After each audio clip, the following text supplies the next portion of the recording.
दोबारा सारी चीज़ें सामने रखी जो था। इसी से रिलेटेड एक पहलू है जो मैं समझता हूँ कि उसकी वज़ाहत भी ज़रूरी है, राय आनी चाहिए क्योंकि वो भी फैलाई जा रही है। उसपे वक़्फ़ जो है जो पीटीआई का उनकी जो क़यादत है, बानी चेयरमैन सब उसको मुसलसल वो लेके चल रहे हैं।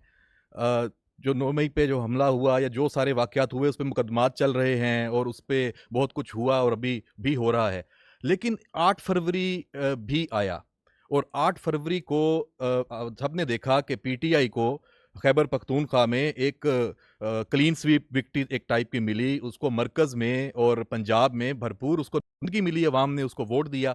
इस बात को लेके जो बानी चेयरमैन है, पीटीआई के रहनुमा हैं, वो अब ये कह रहे हैं, मुसलसल ये बात बार-बार कर रहे हैं कि दरअसल जो 8 फरवरी है, वो 9 मई को के जो बयानिया है, जो सारी सूरत है, उसको उसने मुस्तरद किया है। यानी 8 फरवरी के बाद 9 मई खत्म शुद। कोई मुकदमात की हैसियत नहीं है, जो कुछ भी आप लोग कह रहे हैं, जो कुछ रियासत कह रही है, जो कुछ चीज़ें हैं, उसकी कोई वैल्यू नहीं है। इस पे आप क्या कहेंगे?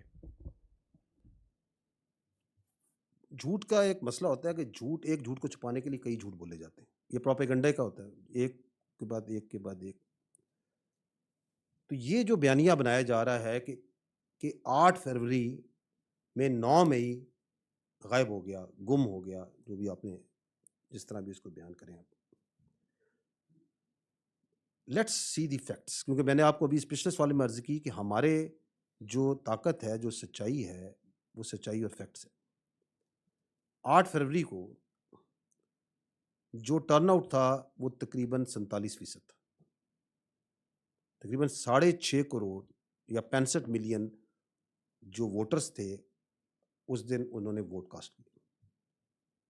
उसमें से ये जो मखसूस सियासी पार्टी, जो कि ये जिनके लीडर्स, मैं ये मुकम्मल नहीं कहता कि मुकम्मल पार्टी, उनके जो लीडर्स हैं, जो आपने जिक्र भी किया, वो ये बात करते हैं कि जी ये बयानिया उल्टा हो गया। उस पार्टी को पड़े 18.5 मिलियन वोट, जो कि कुल का बनता है 31%।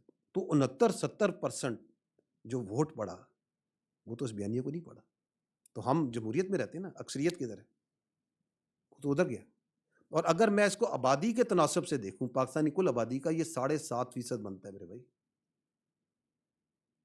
तो 92-93% जो आपकी आबादी है, उसने तो उस बयानिए के साथ नहीं खड़ी हुई।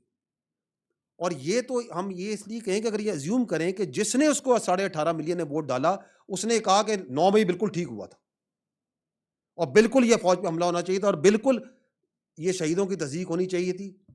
हमारा यकीन है कि ऐसे नहीं है। हमें यकीन है कि इस अवाम, इस पाकिस्तान के शहरी अपनी फ़ौज और इदारों के साथ खड़े हैं। ये एक और झूठ है कि जो उसके साथ है, जिसने उसको वोट दिया, वो फ़ौज के खिलाफ है। ऐसे नहीं है मेरे भाई। तो ना इस बयानिए के पीछे नंबर्स हैं, ना इस बयानिए के पीछे सोच है। अगर आप देखें कि जिसने उधर वोट डाला उस कैंडिडेट को, उसके कैंडिडेट को, उस पार्टी के, क्या वो वोट फ़ौज के खिलाफ और शहीदों के खिलाफ और इस मुल्क के दिफा करने वाले इदारों के खिलाफ था? क्या वह वोट 9 मई के जलाओ-घेराव के हक में था? Absolutely not. और अगर आप इंडिपेंडेंट सर्वेस देख लें, करते रहते हैं लोग, और उसमें पूछा जाता है कि जी पाकिस्तान में सबसे बाएतमाद इदारा कौन सा है? किस इदारे पे सबसे ज़्यादा एतमाद है? कोई सर्वे उठा के देख लें। तो नंबर 1 इदारा क्या होता है? पाक फ़ौज। अभी सर्वे हुआ फ़रवरी में, इप्सोस का आई थिंक सर्वे था। 74% अवाम ने कहा जी सबसे ज़्यादा एतमाद हमारा फ़ौज के ऊपर है। तो ये बयानिए गढ़े जाते हैं, ये बनाए जाते हैं। अनफॉर्च्यूनेटली ये एक ऐसी बयानियों, प्रोपेगेंडो और झूठ के अंदर पलने पाला जा रहा है, लोगों को ये दिन भर चलाया जा रहा है। मैं ये रिक्वेस्ट करता हूं कि हकायक को देखा जाए, इस मुल्क के असल मसाइल को देखा जाए। पॉलिटिकल रिटॉरिक पे कोई मुल्क नहीं पल सकता और झूठ पे तो कुछ भी नहीं चल सकता। तो झूठे बयानिए जो उनसे बनते रहेंगे, बनाते रहेंगे। हम सच्चाई और हक के साथ खड़े हैं, खड़े रहेंगे, खड़े रहेंगे।